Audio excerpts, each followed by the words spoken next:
बहुत समय पहले की बात है। एक घने और हरे भरे जंगल में साही नाम का एक छोटा मगर बुद्धिमान हिरण रहता था। साही के रंग सुनहरी हल्की चमक वाला था और उसकी आंखें बड़ी और जिज्ञासु थीं। साही हमेशा अपने मित्रों के साथ खेलता, जंगल में दौड़ता और अपने आसपास की दुनिया को जानने की कोशिश करता। साही के सबसे अच्छे दोस्त थे तोता टिट्टू, जो बहुत बातें करता और हर बात में चुटकुले ढूंढ लेता, और लोमड़ी लाली, जो बहुत चालाक थी और हमेशा किसी न किसी योजना में लगी रहती। यह जंगल एकदम जादुई सा लगता था। सुबह की सुनहरी किरणें पेड़ों की शाखाओं पर पड़ती तो पत्ते चमक उठते और हवा में फूलों की खुशबू तैरती रहती। एक दिन की बात है।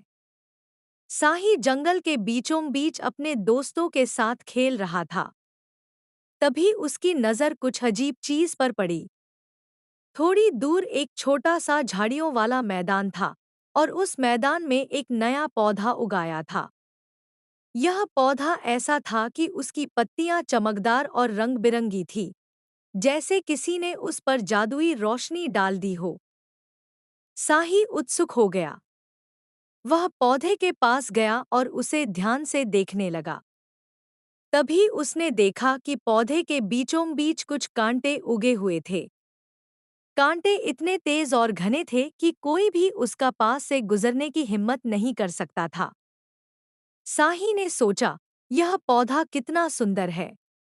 अगर मैं इसे पास से देख पाऊं, तो मुझे इसका रंग और खुशबू पूरी तरह महसूस हो सकेगी। लेकिन ये कांटे बहुत खतरनाक हैं। मुझे सोच समझ कर ही आगे बढ़ना होगा। साही ने अपने दोस्तों को बुलाया। टिट्टू तुरंत आया और उत्साहित होकर बोला, साही, यह पौधा बहुत सुंदर है। चलो, हम इसे तुरंत देखने जाते हैं। लेकिन साही ने हंसते हुए कहा, टिट्टू, थोड़ा रुक जाओ। ये कांटे बहुत तेज हैं। अगर हम बिना सोच विचार के आगे बढ़े, तो चोट लग सकती है। हमें किसी उपाय के बारे में सोचना होगा। लोमड़ी लाली ने सुझाव दिया, हम एक रास्ता बना सकते हैं। मैं कुछ लंबी पत्तियां लेकर इसे ढक दूंगी, ताकि कांटों से चोट ना लगे। फिर हम धीरे धीरे पास जा सकते हैं। सभी ने मिलकर योजना बनाई। लाली ने लंबी पत्तियां ढूंढी, टिट्टू ने उन्हें सही जगह पर रखा और साही ने सावधानी से रास्ता बनाते हुए आगे बढ़ा। लेकिन जैसे ही वह पौधे के पास पहुंचा, उसने देखा कि कुछ और भी कांटे नीचे छिपे हुए थे। साही तुरंत रुक गया। साही ने कहा, देखो दोस्तों, ये कांटे बाहर से तो छोटे लगते हैं, लेकिन अंदर बहुत गहरे हैं। अगर हम जल्दीबाजी करेंगे, तो चोट लग सकती है। हमें धैर्य रखना होगा और सोच समझकर कदम बढ़ाना होगा। टिट्टू थोड़ी उदास हो गया। वह कहने लगा, अरे साही, मैं तो सोच रहा था कि हम सीधे जाकर इसे देख लें। अब रास्ता इतना मुश्किल लग रहा है। साही मुस्कुराया और बोला, टिट्टू, यही तो जीवन का सबक है। हर सुंदर चीज तक पहुंचने के लिए हमें धैर्य और समझदारी की जरूरत होती है। अगर हम जल्दबाजी करेंगे, तो हमें चोट लग सकती है और वह सुंदरता भी हमारे लिए खतरे में बदल सकती है। साही ने धीरे धीरे कांटों के बीच से रास्ता खोजा। उसने देखा कि कुछ कांटे टूटे हुए हैं और कुछ ऐसे हैं जिन्हें बचाकर रखा जा सकता है। उसने अपने मित्रों की मदद से रास्ता साफ किया और अंततः वे पौधे के पास पहुंच गए। जैसे ही उन्होंने पास जाकर पौधे को देखा, उनकी आंखें चमक उठीं। पौधा सच में बहुत सुंदर था। उसकी पत्तियां चमकदार हरी और नीली रंगों की थीं, और फूल इतने नाजुक और सुगंधित थे कि पूरा जंगल उनकी खुशबू से महक उठा। साही ने कहा, देखा दोस्तों, अगर हम धैर्य और समझदारी से काम नहीं लेते, तो शायद हम यह सुंदर दृश्य कभी नहीं देख पाते। यही कांटे हमें सबक दे रहे थे। जल्दीबाजी और अधूरा सोच कभी अच्छे परिणाम नहीं लाता। टिट्टू और लाली दोनों बहुत खुश हुए। टिट्टू ने कहा, साही, तुमने सच में बहुत अच्छा सबक सिखाया। अब मैं समझ गया कि सुंदर चीजें हमेशा आसान रास्ते से नहीं मिलती। कभी कभी मुश्किलें भी हमें सीख देती हैं।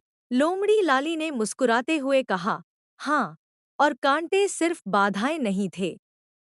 उन्होंने हमें सतर्क किया, हमें सोचने पर मजबूर किया और अंततः हमें सफलता का आनंद दिया। साही ने सभी को पास जाकर पौधे की पत्तियां और फूल दिखाए। उन्होंने धीरे धीरे उन पत्तियों को छुआ और उनकी खुशबू ली। लेकिन साही ने एक और महत्वपूर्ण बात भी बताई। दोस्तों, यह पौधा हमें यही भी सिखाता है कि सुंदरता और सफलता के लिए मेहनत और समझदारी जरूरी है। सिर्फ देखने से ही कुछ नहीं होता, हमें सही तरीके से कदम बढ़ाने होंगे। कांटे जीवन में समस्याओं के जैसे हैं। अगर हम उनसे डरेंगे या जल्दबाजी करेंगे, तो चोट लगेगी। लेकिन अगर हम धैर्य और बुद्धिमानी से काम लेंगे, तो सफलता और सुंदरता का आनंद उठा पाएंगे। सभी दोस्त बहुत खुश हुए और उन्होंने उस दिन को यादगार बना दिया। वे धीरे धीरे वापस जंगल की ओर लौटे, लेकिन हर कदम पर उन्हें यह एहसास होता रहा कि कांटे केवल बाधाएं नहीं होते, बल्कि वे हमारे मार्गदर्शक भी होते हैं। समय बीतता गया। साही और उसके दोस्त जंगल में और भी कई सुंदर जगहों की खोज करने लगे। लेकिन उन्होंने हमेशा यह याद रखा कि कांटों और कठिनाइयों से डरना नहीं चाहिए, बल्कि उन्हें समझकर और धैर्य के साथ आगे बढ़ना चाहिए। कुछ साल बाद वह छोटा सा पौधा बड़ा और मजबूत हो गया। उसकी शाखाएं फैल गईं, फूल और भी सुंदर हो गए, और जंगल के अन्य जानवर भी उसकी सुंदरता का आनंद लेने आने लगे। साही और उसके मित्र उस पौधे को सबक का पौधा कहने लगे, क्योंकि उसने उन्हें जीवन का महत्वपूर्ण पाठ सिखाया था। धैर्य, समझदारी और सावधानी के साथ ही असली सुंदरता और सफलता मिलती है। और इस तरह साही और उसके दोस्तों ने सीखा कि जीवन में कांटे, समस्याएं या कठिनाइयां केवल बाधाएं नहीं होतीं। वे हमारे मार्गदर्शन के साधन होते हैं, अगर हम उन्हें सही दृष्टिकोण से देखें। साही ने अपने जंगल के बच्चों और नए जानवरों को भी यह कहानी सुनाना शुरू किया। वह उन्हें बताता, जंगल में सुंदरता और खुशियां हमेशा हमारे इंतजार में रहती हैं।